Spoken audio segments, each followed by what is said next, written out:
Hello, everyone. My name is Nate. This is not my channel.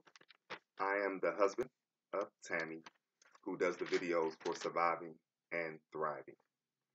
About a couple of years ago, when my wife wanted to start the video, she would ask me to do a video, and I wasn't prepared to do any videos because when you're still going through a fight for a loved one's life, you have to speak when you're ready. And this is a time where I told her after doing so many videos that I would be ready, and I guess I'm ready today. And so, once again, my name is Nate, and this is my wife's channel, Surviving and Thriving.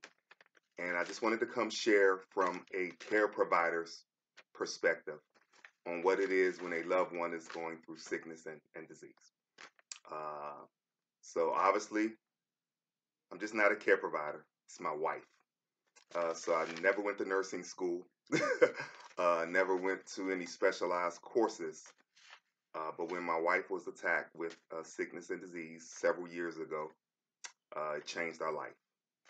Uh, Things have actually improved dramatically. We've made it through stages that, as I look back, it's only by the grace of God that we made it. And so I'm just spending this time to share from a care provider's perspective slash husband, certain things that I've learned. Just sharing. Nothing's nothing's gold here, but anytime somebody goes through a test or trial, it can help someone. And so I took some notes because I wanted to speak from my heart, but I also wanted to make sure that I spoke about a few things that may be key to someone who's a care provider, standing by your loved one as they fight sickness and disease. Um, when you're a care provider for someone, it's a great sacrifice. But before I was a care provider for my wife, she's always been a care provider for me. So really, I'm reciprocating as a husband what I've already received. It's like giving and investing. You put in, and eventually you get something out. And so when people communicate with me, wanting to talk to me about my perspective or maybe some of the things that we go through, one of the things I always try to mention and let them know, because sometimes people say, Nate, you're doing a great job. How are you able to, to do the things you're doing, managing life with a wife that has to go through such a trial? I reflect back to how my wife was there for me in the early stages of my life. When I met my wife, I was maybe 18, 19 years old. I was a young man. She was a little bit older than me. And so she actually helped me with a lot of things dealing with life that she taught me how to tie a tie. Let me start there. My wife taught her husband how to tie a tie. That's the best thing I can kind of say there. So my wife has been giving and sowing into my life ever since I met her. And so I take a pleasure and honor in walking this walk out with my wife. If you look at a lot of the videos and you can, I'm not going to go into detail about a lot, but if you go back and look at the videos that she's put out there, you'll be able to kind of connect what I'm talking about to the videos. Once again, I'm coming from on my wife's video, Surviving and Thriving, just speaking to you as a care provider. Giving to someone who needs you, that you love, is the greatest thing you can possibly do in life, in my opinion. So on the same lines as raising children, raising kids, keeping a family together, the greatest thing you can do in life. Of course, out in the world, they try to make you think that other things are important, which they are. Because once again, I'm the sole care provider as well for our children, my wife. However, going through this trial taught me how to balance. A lot of times things weren't perfect, but it taught me how to balance, how to put things in perspective, how to trust God. And so there's a scripture that says it was good that I was afflicted. Because sometimes affliction raises you up, it grows you, it pulls more out of you than you even can imagine that's in you. And so the opportunity that I've had to stand by my wife has grew me up in so many other areas where it's not going to be it's not a waste, right? It's like seed sown, and now we're reaping our harvest. And we're definitely reaping our harvest as a family because doctors didn't expect my wife to be alive, 7, 8 years ago, but she's here. And I think that's because how we united. And that's one of the things that I have on here as a care provider and someone that's going through sickness and disease.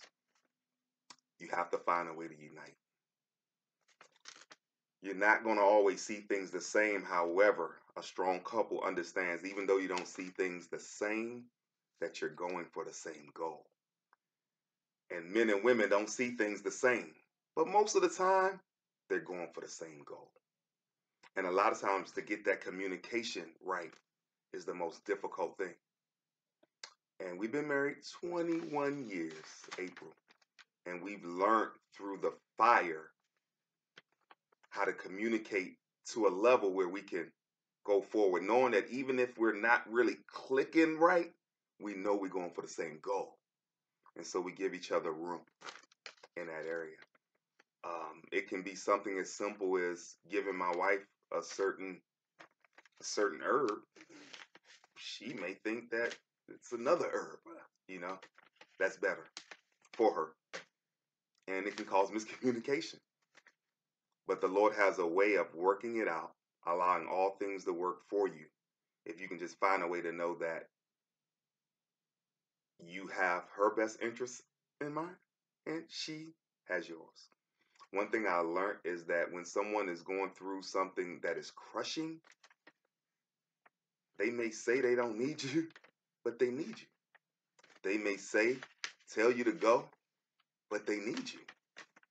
And you have to, one of the things I have on my list is you have to find a way to humble yourself to a point where even if your feelings get hurt, that you can still show that love and still provide that love for that loved one. Because their very life might be dependent on your ability to look at what you're going through as a test for you. You may be helping someone that it seems like they need your help, but while you're helping them, you're growing. You're being tested. And the Lord's looking down on you saying, pass your test. Humble yourself. Do those things for someone else that you never thought you would do.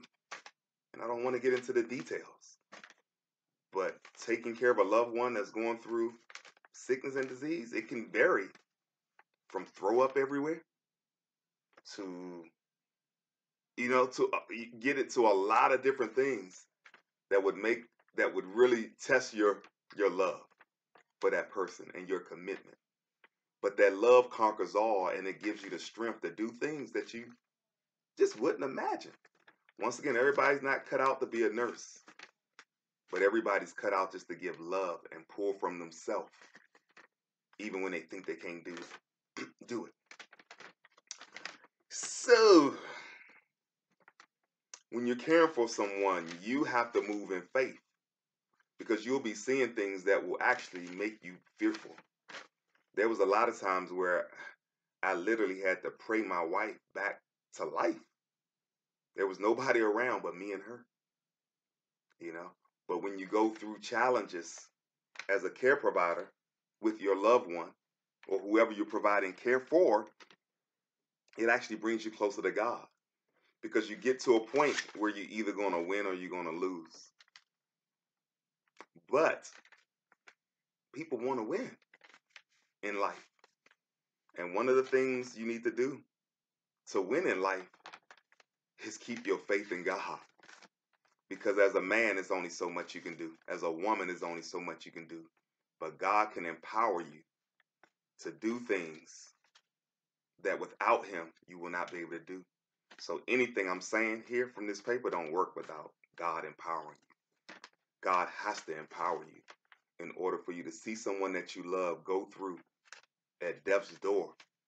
But you being there could be that link to keeping them in life. A 3-stranded cord is not easily broken. It may be God, your loved one, and you.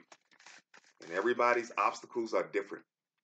Everybody challenges is different. Your faith walk for you is tailor-made for you. Ours has been tailor-made for us. And one thing I do want to tell you is when you get to a place where you can see the light and see the victory, there's nothing more savory than a faith victory with your loved one, with fighting for your kid's life, fighting for your wife's life, fighting for your husband's life, fighting for a mother's life. There's nothing more savory. And victory isn't always how the world sees it. Because as believers, we know what the end result is if we believe the word. And when you have that victory, nothing can conquer you. I sleep well at night because every night I do my best. My best may not be your best. But when you do your best, you can lay your head at night and have peaceful sleep. Sometimes a person that you're caring for may not see what you're doing as the best. But God knows, and you know what your best is. And when you put that foot forward, you can rest assured that God respects that, He loves that, and that God is smiling down on you. And so, in conclusion, I'm coming to an end here, that when you pass the test, it grows you up. We went through what we went through. We're pretty young. We're babies. But inside and in faith, I'm pretty old. Because I know that the tests that I've been through, that my wife's been through, that my family's been through, it has grown us up. And so the things that we have been through has actually helped us to have other victories in life. Through what we've gone through, I've started other businesses, which never would have came about without the growth that came from the trial. It's not easy at all. It's not easy managing and balancing a household, especially when someone is going through sickness and disease. The statistics say that when people go through sickness and disease, hits someone's house, that they're pretty much bankrupt within a few weeks, couple of weeks. We've been battling for 10 years, and we've been climbing all along. Once again, it has not been easy. It has not been perfect. But with God, He does miraculous things. And He's done a miraculous thing with my family, and I'm grateful. So in essence, I'm testifying in this video. I'm testifying that if you trust God, believe God, love your wife, love your husband, love your child, humble yourself, you're going to grow. You're going to do great exploits. You're going to get the victory. And so accept the challenge. Accept the challenge of doing the impossible. Because when you do that, you're going to receive the impossible. The victory is laid out for you. But you have to accept that challenge. Everyone won't understand your walk or your talk. So y'all, this is my seed. This is my sacrifice. I hope it was good. I hope it was okay. My wife's been doing these videos to help out people that are going through sickness and disease now for almost 3 years. This is the first time that I've spoken. I was kind of nervous about it, kind of shy about it. But today I told my wife, go ahead and rest. I'm going to present a video. I'm going to do what you asked me. And so I know at the least I made my wife happy. Hopefully you all received something from the video. Thank you all for watching. Thank you all for supporting my wife's videos. God bless you. We love you.